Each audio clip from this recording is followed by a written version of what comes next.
El hogar y la salud, la familia del pastor. Dios quiere que en su vida en el hogar que enseña la Biblia ejemplifique las verdades que presenta. La clase de hombre que se tendrá mayor influencia que lo diga.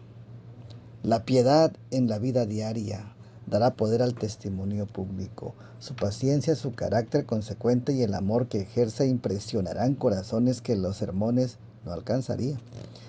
Si se lo imparte debidamente, la educación de los hijos de un ministro ilustrará las lecciones que él da desde el púlpito. Pero si por la mala educación que haya dado a sus hijos un pastor muestra su incapacidad para gobernar y regir, necesita aprender que Dios requiere de él que discipline debidamente a los hijos que le fueron dados antes que pueda cumplir su deber como pastor en la grey de Dios.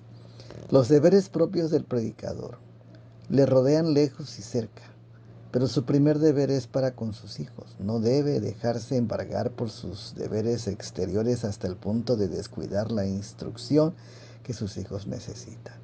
Puede atribuir poca importancia a sus deberes en el hogar, pero en realidad sobre ellos descansa el bienestar de los individuos y de la sociedad.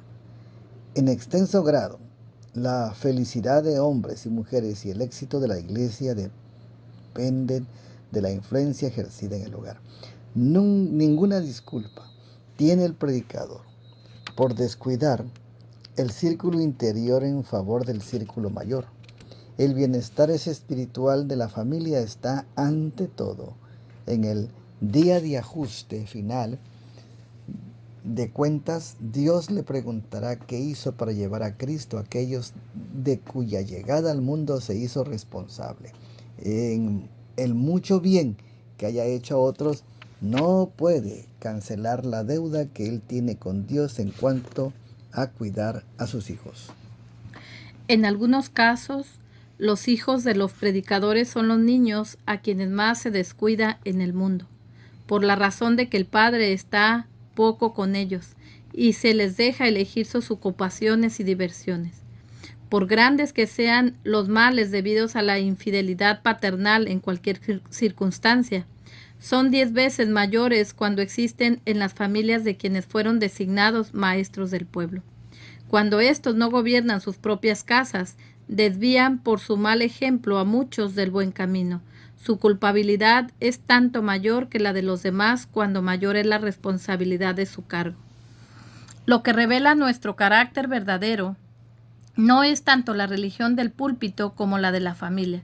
La esposa del ministro, sus hijos y los que son empleados para ayudar en su familia son los mejores preparados para juzgar la piedad de él. Un hombre bueno será una bendición para su familia. Su religión hará mejores a su esposa y a sus hijos y a sus ayudantes. Hermanos, llevad a Cristo al seno de la familia, llevadle al púlpito, llevadle donde quiera vayáis. Entonces no necesitaréis insistir en que los demás deben apreciar el ministerio, porque llevaréis las credenciales celestiales y éstas probarán a otros que sois siervos de Cristo. Cuando un hombre acepta las responsabilidades de ministro, asevera por ser portavoz de Dios, encargado de recibir las palabras de la boca de Dios y de transmitirlas al pueblo. ¿Cuán cerca del gran pastor debe mantenerse entonces? ¿Cuán humildemente debe andar delante de Dios, mientras mantiene oculta su propia personalidad y ensalza a Cristo? ¿Y cuán importante viene a ser que el carácter de su esposa concuerde con el modelo dado en la Biblia y que sus hijos sean mantenidos con toda seriedad en su gestión? La esposa de un ministro del Evangelio puede ser una gran auxiliadora y bendición para su esposo, o un estorbo para él en el trabajo. Depende mucho de la esposa que el ministro se eleve día a día en su esfera de utilidad o que se hunda al nivel ordinario. Vi que las esposas de los ministros deben ayudar a sus esposos en sus labores y cuidar muchísimo la influencia que ejercen, porque hay quienes las observan y esperan más de ellas que de otros. Su indumentaria, su vida y conversación debieran ser un ejemplo que tenga sabor de vida y no de muerte. Vi que deben asumir una actitud humilde y mansa, aunque digna, sin dedicar su conversación a cosas que no tienden a dirigir la mente hacia el cielo. Su gran pregunta debe ser: ¿cómo puedo salvar mi propia alma y ser el medio de salvar a otros? Vi que Dios no acepta una obra tibia al respecto. Quiere todo el corazón e interés o nada. Su influencia se ejerce decidida e inequívocamente en favor de la verdad o en contra de ella. Recogen con Jesús o dispersan. Una esposa no santificada es la mayor maldición que pueda tener un ministro. Satanás está obrando siempre para desalentar y extraviar a los ministros escogidos por Dios para predicar la verdad. La manera más eficaz en que pueda actuar es mediante las influencias del hogar, mediante compañeras que no están consagradas. Si logra regir sus mentes, puede, por su intermedio y con facilidad tanto mayor, obtener acceso al esposo que trabaja para salvar almas por la palabra y la doctrina. Satanás ha tenido mucho que ver con el control de las labores de los ministros mediante la influencia de sus compañeras egoístas y amantes de la comodidad. Usted tiene que cumplir en casa un deber que no puede rehuir y quedar fiel a Dios y al cometido que le ha confiado. El campo que debe ser evangelizado es el mundo. Usted desea sembrar en él la verdad del Evangelio y aguardar que Dios riegue la semilla sembrada a fin de que dé fruto. A usted se le ha confiado un terrenito, pero ha dejado que delante de su propia puerta crezcan zarzas y espinas, mientras que se dedicaba a quitar las malas hierbas en los jardines ajenos. No se trata de una obra pequeña, sino que es de gran importancia. Está predicando el Evangelio a otros. Practíquelo usted mismo en su casa. Mientras no puedan ustedes obrar unidos para disciplinar debidamente a su hijo, quédese la esposa con él, apartada del escenario de acción de su esposo, pues no debe darse a la iglesia un ejemplo de disciplina floja. He conocido a muchos pastores bastante imprudentes para viajar acompañados de un hijo indisciplinado. Las labores que realizaban desde el púlpito eran contrarrestadas por el mal genio que revelaban sus hijos. No debe usted dedicar todo su interés a su propia familia, con exclusión de otras personas. Si recibe la hospitalidad de sus hermanos, es razonable que éstos esperen algo en recompensa. Identifique sus intereses con los de los padres e hijos y procure instruirlos y beneficiarlos. Santifíquese para la obra de Dios y sea una bendición para lo que les agasajen.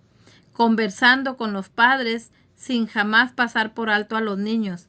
No considera a su propio pequeñuelo como más precioso a los ojos de Dios que otros niños.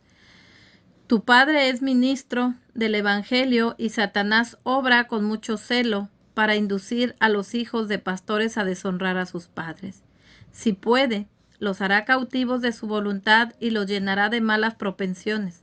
¿Permitirás que Satanás obre por tu intermedio para destruir la esperanza y el consuelo de tus padres? ¿Estarán ellos obligados a considerarte con tristeza continua porque te entregas al dominio de Satanás? ¿Le legarás el desaliento de pensar que les tocó criar hijos que se nieguen a recibir sus instrucciones y a toda costa siguen sus propias inclinaciones? ¿Sientes buenos impulsos y despiertas esperanza y expectativa en el ánimo de tus padres? Pero hasta aquí no has podido resistir la tentación y Satanás se regocija por tu disposición a hacer precisamente lo que él quiere. A menudo haces declaraciones que inspiran esperanza a tus padres, pero con la misma frecuencia fracasas porque no quieres resistir al enemigo.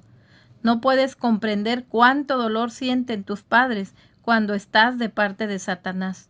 Muchas veces dices, no puedo hacer esto y no puedo hacer aquello, cuando sabes que lo que declaras imposible para ti es precisamente lo que debes hacer. Puedes luchar contra el enemigo, no con tu propia fuerza, sino con la que Dios está siempre pronto a darte. Si confías en su palabra, nunca dirás, no puedo. Te suplico en el nombre del Señor que regreses antes que sea demasiado tarde. Por ser hijo de padres que colaboran con Dios, se espera de ti que estés bien dispuesto, pero es frecuente que, por indocilidad, deshonres a tus padres y contrarrestes la obra que ellos procuran hacer. ¿No tiene tu madre suficientes motivos de sentirse oprimida y abatida sin que añadas tu rebeldía a su carga? ¿Te empeñarás en seguir una conducta tal que el corazón de tu padre esté abrumado de pesar? ¿Te resulta placentero que todo el cielo te mire con desagrado? ¿Te causa satisfacción el colocarte entre las filas del enemigo para recibir sus órdenes y ser dirigido por él? Ojalá que ahora, mientras dura el día, te vuelvas al Señor. Cada una de tus acciones te hace mejor o peor. Si ellas favorecen a Satanás, dejan tras sí una influencia que continúa produciendo resultados funestos. Solo los puros, limpios y santos podrán entrar en la ciudad de Dios. Si oyereis hoy su voz, no endurezcáis vuestros corazones, mas vuélvete al Señor, para que al recorrer tu senda no dejes desolación a tu paso. Manifiéstese la bondad y la cortesía en el ministro en su trato con los niños. Debe siempre tener presente que son hombres y mujeres en miniatura miembros jóvenes de la familia del Señor.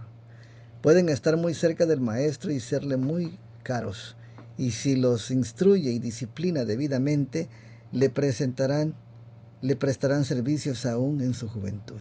Cristo se siente entristecido por cada palabra dura, severa y desconsiderada que se dirija a los niños. No se respetan siempre sus derechos y se los trata con frecuencia como si no tuviesen un carácter que necesita desarrollarse debidamente a fin de no torcerse, para que el propósito de Dios no fracase en su vida. Dedique la iglesia un cuidado especial a los corderos del rebaño, ejerciendo toda influencia de que sea capaz para conquistar el amor de los niños y vincularlos con la verdad. Los pastores y los miembros de la iglesia deben secundar los esfuerzos que hacen los padres para conducir a los niños por sendas seguras. El Señor está llamando a los jóvenes porque quiere hacer de ellos auxiliadores suyos que presten un buen servicio bajo su bandera. El pastor debe instruir a los hermanos acerca del gobierno de los hijos, y sus propios hijos deben ser ejemplos de la debida sujeción. Debe existir en la familia del predicador una unidad que predique un sermón eficaz sobre la piedad práctica. Al hacer finalmente su deber en el hogar, en cuanto a refrenar, corregir, aconsejar, dirigir y guiar, el predicador y su esposa se vuelven más idóneos para trabajar en la iglesia y multiplican los agentes con que realiza la obra de Dios fuera del hogar. Los miembros de la familia vienen a ser miembros de la familia del cielo y son un poder para el bien y ejercen una influencia abarcante.